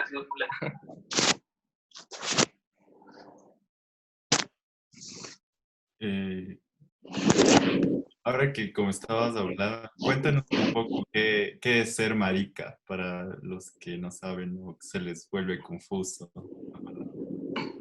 Ah, o sea, la mariconada puede tener como muchas interpretaciones. Yo pienso que tiene que ver más bien desde dónde tú la utilices, porque a veces muchas personas piensan que las maricas son solamente, o sea, que se enuncian como maricas solamente cuerpos masculinos, cuerpos sexuados de forma masculina, es decir, cuerpos con pene, que solamente personas con pene nos enunciamos como maricas. Y yo también tengo amigas que son corporalidades con vagina que se anuncian como maricas. Entonces, depende desde dónde te quieras anunciar para utilizar esta palabra. Lo que sí creo que es importante es que todos nos anunciamos desde una reapropiación de un término despectivo para volverlo un término político, para volverlo un término fuerte que le dé, que sea como una especie de viento, no quiero decir de golpe, pero que sea como una especie de viento en la cara de las personas que les diga que no tenemos vergüenza, que no tenemos miedo, que no sentimos culpa ni pena de utilizar este término para autodefinirnos y que especialmente encontramos mucho orgullo,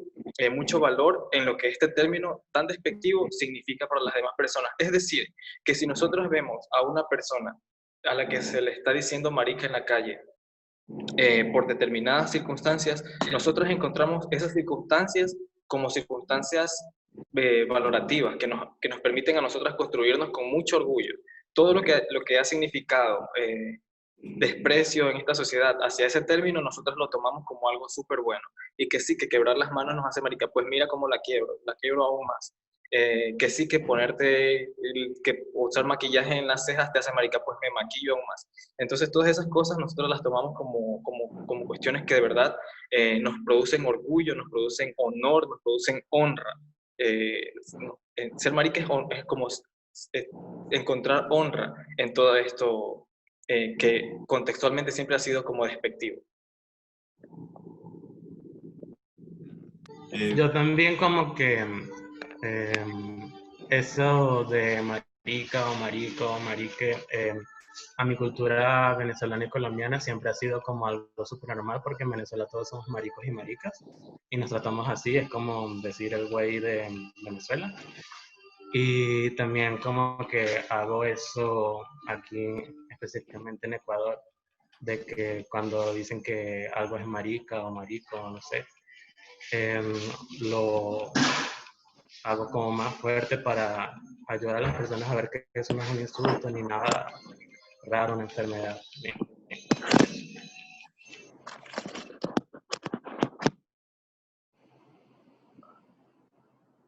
Bien, Mati, tú nos quedaste debiendo cómo es tu exploración a través de maquillaje, vestimenta, accesorios que te han ayudado a proponer nuevas concepciones de tu cuerpo, identidad.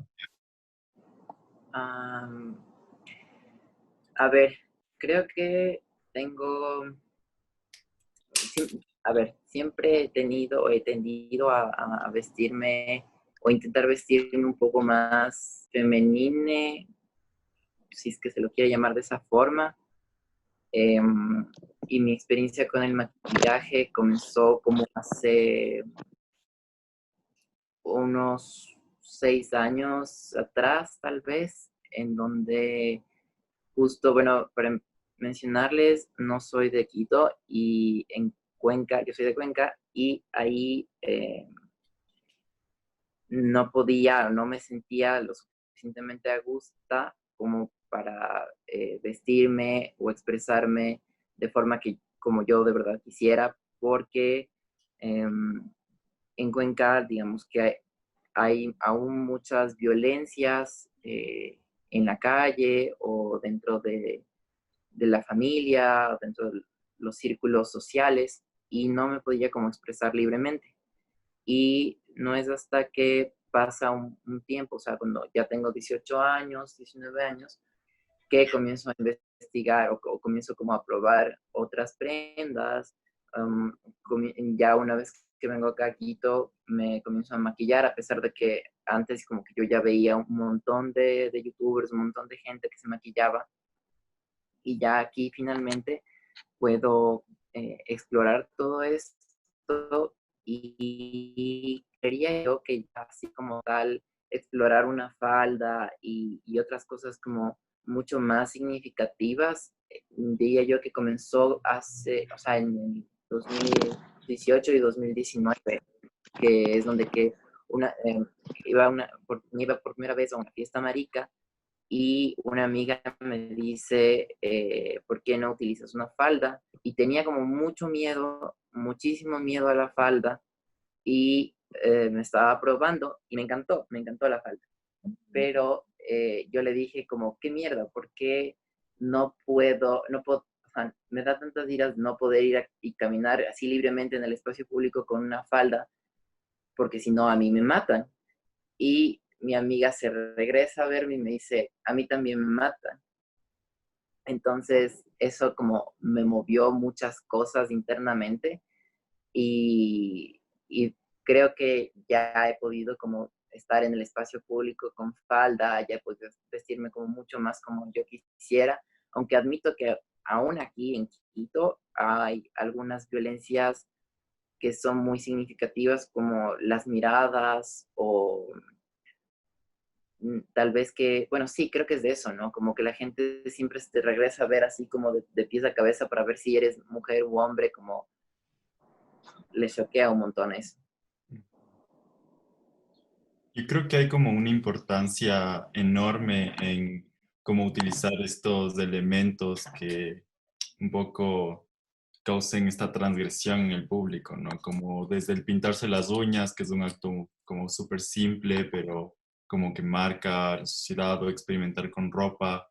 Como a mí me encanta que ustedes dos se sacan la puta con cosas, o sea, me encanta esa exploración enorme que tienen, esa valentía, porque hay que tener un montón de valentía para poder salir así, para poder performar así, para que su cotidiano sea así. Como si yo puedo compartir como mi experiencia con mis amigues, es que igual como en estas fiestas nos trasvestimos, nos ponemos mallas. Para mí como la mariconería tiene que ver mucho con el erotismo, entonces me encanta como ir como semidesnudo con mallas, un putty short y como experimentar esto, ¿no? De la ropa, que creo que te da poder, solamente el poder anunciarte, el poder colocarte, el poder estar, como solo estar, ¿no? Con estos elementos. ¿Alguien tiene alguna pregunta?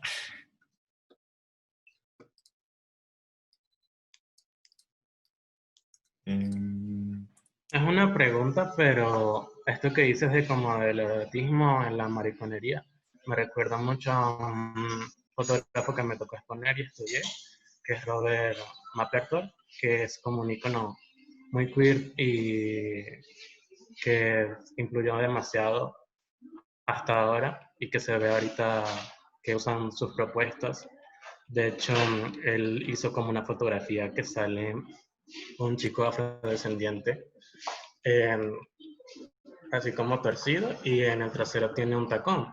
Y después se vio como la foto esta de Kim Kardashian con torcida así y con un champán que le caía todo hacia el trasero. Entonces como que nosotros hemos impuesto muchas cosas que si se nos ve a nosotros nos tachan como de que es raro y es malo, pero a lo heterosexual, cuando lo toman a lo heterosexual, sí lo toman como normal y que está bien.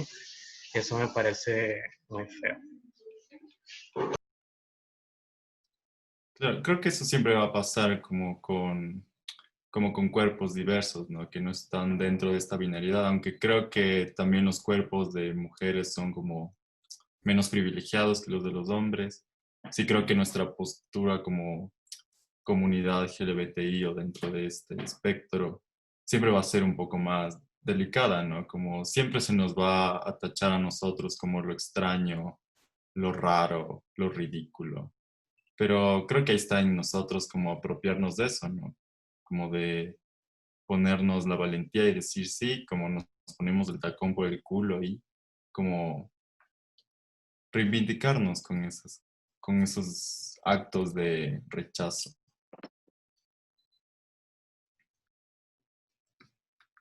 Eh, ¿Alguien más tiene una pregunta?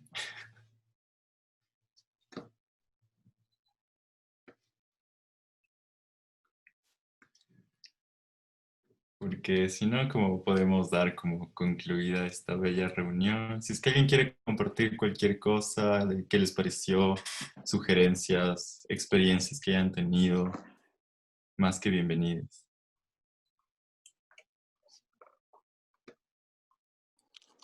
Hola, yo quería como dar un comentario más bien.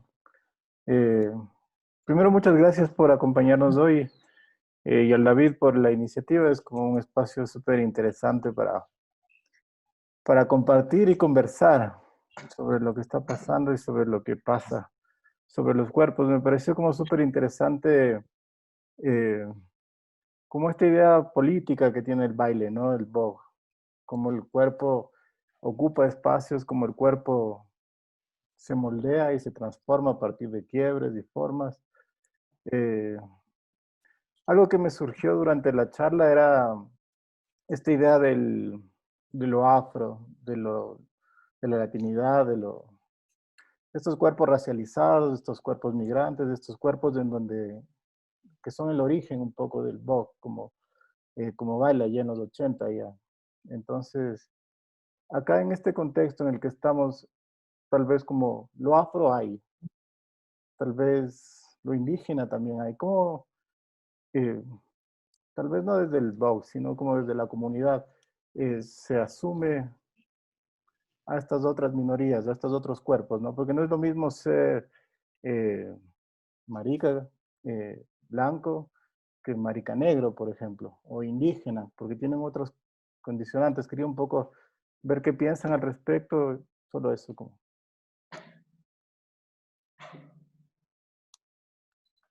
Yo lo que podría decir es que hay algo que me parece siempre muy importante dentro del tema marica, LGBT, en todo el amplio espectro que podamos llamarlo, y es que todas estas personas de la disidencia sexogenérica hemos existido siempre en todos los periodos históricos, en todos los tiempos y en lugares tan lejanos y tan opuestos entre sí. Entonces yo creo que es como muy importante darnos cuenta que como personas de la diferencia sexogenérica podemos encontrar como muchas semejanzas en diferentes espacios. Y a mí algo que me interesa mucho de todo esto es como darme cuenta que las cuestiones estéticas que tienen que ver con el adorno del cuerpo, que tienen que ver con la vestimenta, que tienen que ver con el maquillaje, han sido cosas que han estado presentes en diferentes culturas y que relacionan a las personas maricas entre sí, aunque no se hayan conocido nunca, aunque no hayan sabido de la existencia de unas de las otras. Y asimismo, estos grandes eventos donde la gente desfilaba transvestida, por decirlo de alguna manera, estos grandes eventos donde la gente desfilaba de manera transvestida han sido eventos que se han repetido en diferentes lugares del mundo, en diferentes tiempo también. No es algo que nace con la escena ballroom, no es algo que nace con el voguing. El voguing sí es un contexto específico, como unos movimientos específicos, como una técnica específica, pero asimismo, como empezaron a desfilar estas personas en Estados Unidos, Harlem, en los años 70, han habido personas que han hecho organizaciones de desfile en Uganda, o han habido personas que han encontrado espacios para poderse transvestir de manera secreta aquí mismo en el Ecuador postcolonial. Entonces es como que estas cosas se repiten en diferentes espacios y nos permiten darnos cuenta que hay cosas que nos vinculan de alguna manera, que a pesar de no habernos conocido las personas de Uganda con las personas de Harlem y las personas de Harlem con las personas de Lima de 1880, por ejemplo, todas de alguna manera hemos estado vinculadas por estos elementos de adorno estético, de maquillaje, de prendas de vestir o de desfiles de travestismo. Entonces es como muy importante eso.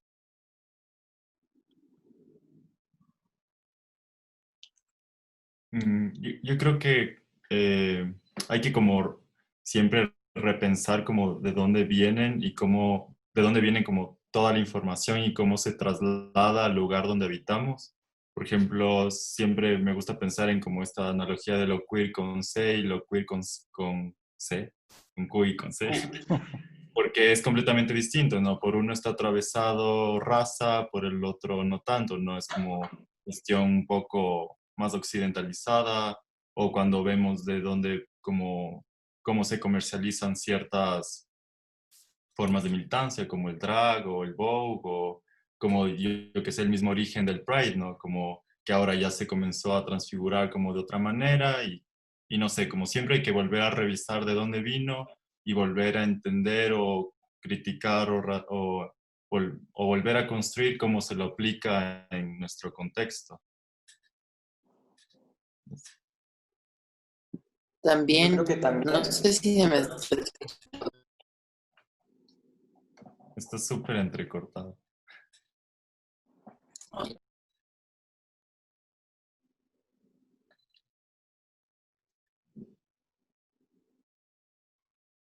Mati no quiere hablar, ¿o qué pasó? No sé, creo que el audio está raro.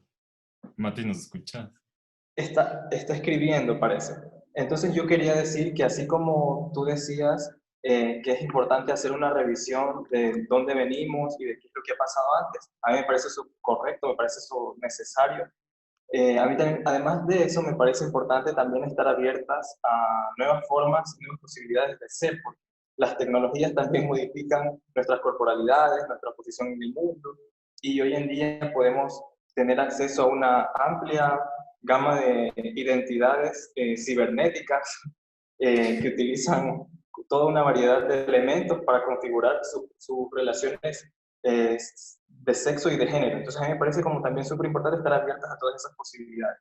Hay una persona que se llama Arca, que es una productora musical venezolana radicada en Londres, creo, que es como súper talentosa y súper conocida en el mundo de la música, porque tiene un trabajo bastante experimental y le está abriendo como mucho paso a todas las experimentaciones electrónicas que la gente en la música quiere hacer. Y bueno, entonces a mí me parece muy interesante su identidad, porque es una identidad que no solo se construye a partir de una revisión histórica de dónde viene la mariconería latinoamericana, sino también hacia dónde puede dirigirse.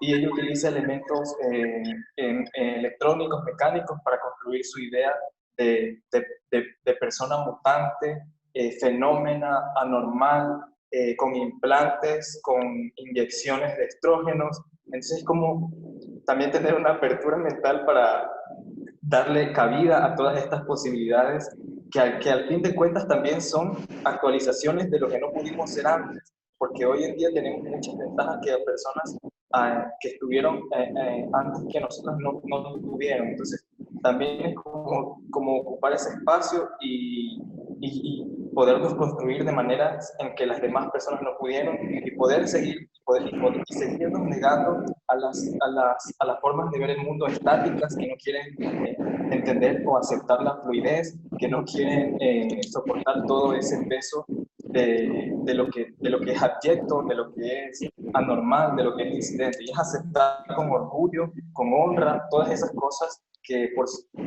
mucho tiempo nos han venido tratando de forma peyorativa. Eso.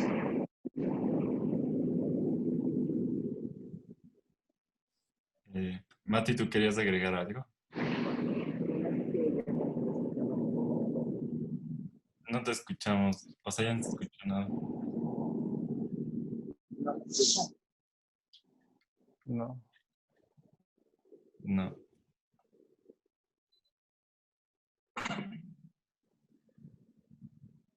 Se fue. Sí, me gustó mucho cuando hablaste como de que era momento de empezar a construir o reconstruir tal vez nuestra memoria histórica y que hay como muchas cosas de las que podemos alimentar esa memoria histórica que tal vez un poco hemos obviado por un peso colonial o una herencia colonial que nos ha hecho ver para otro lado quizá y fijarnos más en hispanidad y en otras cosas, pero ¿qué crees que se debe hacer para empezar con esto de construir nuestra memoria histórica, como aprender a estar y ser desde donde estamos, como reconocernos de nuestro lugar? Yo creería que hay que trabajar de manera política diciendo, vamos a reservar este espacio, a hacer una revisión de las cosas que nos antecedieron, porque muchas veces tenemos el interés de hacer eso, pero finalmente terminamos por producir productos que terminan por ser la competencia de lo que se ve en Europa o de lo que se ve en América del Norte, etcétera. Y yo creo que hacer una especie de separación es como muy importante, porque si nosotros tratamos de seguir haciendo una, si tratamos de seguir haciendo algo parecido a lo que se hace en estos lugares, vamos a seguir negando un poco lo que está detrás de nosotras. Yo creo que es importante también reconocernos como personas de origen indígena, reconocernos como personas de origen afro, porque por lo menos para mí siempre ha sido como muy difícil dar ese paso, tener como esa especie de aceptación de que yo también soy indígena, de que yo también soy afro, o de que tengo partes que son indígenas y que son afro, porque yo que he estado en contacto con personas afrodescendientes, personas indígenas, puedo constatar que esas personas nunca me van a aceptar como una persona indígena o como una persona afrodescendiente, por cosas tan superficiales como porque el color de mi piel no es oscuro, o porque mis rasgos, entre comillas, no son tan claramente indígenas. Pero yo creo que sí es importante que nos pongamos a pensar y a reivindicarnos como indígenas y como afrodescendientes sin tener miedo a sentir exclusión por personas indígenas y afrodescendientes. No estoy tampoco tratando de decir que nos apropiemos de una cultura en la que nosotros no hemos tenido participación, sino que revisemos dentro de esas culturas cómo han vivido las personas maricas, qué cosas han tenido que pasar, qué problemas han tenido que afrontar, cómo han muerto, cómo las han matado. Todas esas cuestiones son muy importantes para poder sentir ciertas similitudes con esas personas. Yo creo que es muy importante. Yo creo que revisando la historia, simplemente revisándola, vamos a encontrar personas que se parezcan a nosotros. Vamos a encontrar personas con las que sintamos alguna afinidad. Personas que por algún momento vamos a decir, yo siento como esa persona tal vez sintió.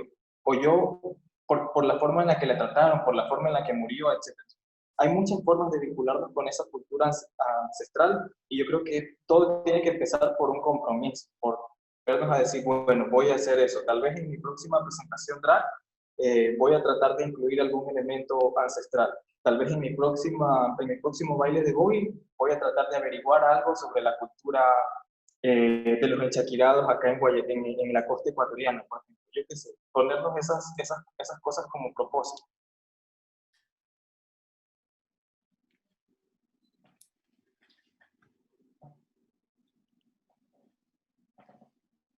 Yo creo igual que muchas de esas cosas siguen vivas, ¿no? Como tampoco las veamos como que ya no están, sino como están muy latentes, pero a veces no las encontramos o no les ponemos atención, se transforman constantemente y es una cosa muy de la cultura, ¿no? Que está en constante movimiento y eso es lo interesante, eh, cómo las prácticas se transforman y se adaptan y cambian con los tiempos. Yo creo que me parece súper importante como el rol de las casas, por ejemplo.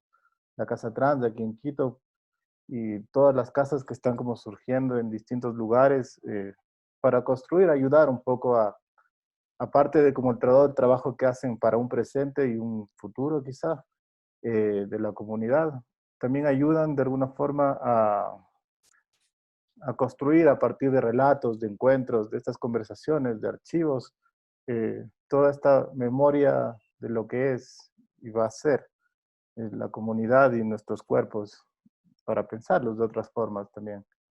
Creo que es súper importante y valioso y por eso como les quería felicitar, incluso este espacio, ¿no? Como que esta iniciativa del David también es como súper interesante porque nos permite repensar todas estas cuestiones a partir de prácticas actuales, vivas. Eso. Algo que quería acotar a lo que está diciendo Byron y que me parece muy importante, prácticamente repitiendo lo que dijiste, Byron, es que nosotros también en algún momento vamos a ser parte de la historia y eso nos tiene que producir un sentimiento de compromiso con lo que estamos haciendo actualmente, porque en un futuro las personas maricas que van a venir van a vernos hacia nosotras como las del pasado y van a ver lo que estamos haciendo nosotras para poder alimentarse o para poder ofrecer una crítica en contra, yo qué sé, pero nosotros vamos a hacer lo que está antes de ese futuro. Y es importante que asumamos cierto compromiso y que pensemos en qué es lo que estamos haciendo y qué es lo que le vamos a dejar, o sea, cuál va a ser el comentario más próximo que van a tener las futuras generaciones maristas en nuestro contexto. Y eso, yo también agradezco el espacio a David y a Mati, qué pena que se le haya cortado el internet ahora último, pero fue como muy chévere haber podido conversar contigo, Mati, contigo, David, y con todas las personas que se conectaron a este video. Gracias por invitarme y espero estar escuchando también las conversaciones con las próximas personas invitadas. Y gracias a ustedes, chiques, en serio, gracias por informarnos, contarnos de sus experiencias, abrirse en este espacio virtual que tanto nos hace falta, ¿no? Compartir. Gracias, Jordi, gracias, Mati, gracias, Byron, y gracias, Nati, por ayudarme en toda la gestión. Y eso, chicos. Gracias a todos por asistir y les recuerdo que este archivo de afectos se realizan todos los viernes a las 3 de la tarde. Y nada, como pueden seguirnos en las redes de la galería, Q-Galería, para ver como qué otros profesionales van a hablar de distintos temas. Y si tienen cualquier pregunta, me pueden escribir a mí. Estoy en Instagram como Davartis. Y eso. Gracias a todos por venir. Gracias, David. Gracias a todos. Chao. Gracias a todos por crear el espacio y estar ahí para nosotros y por nosotros. Gracias. Chao, chicos. Gracias. Gracias a todos. Gracias.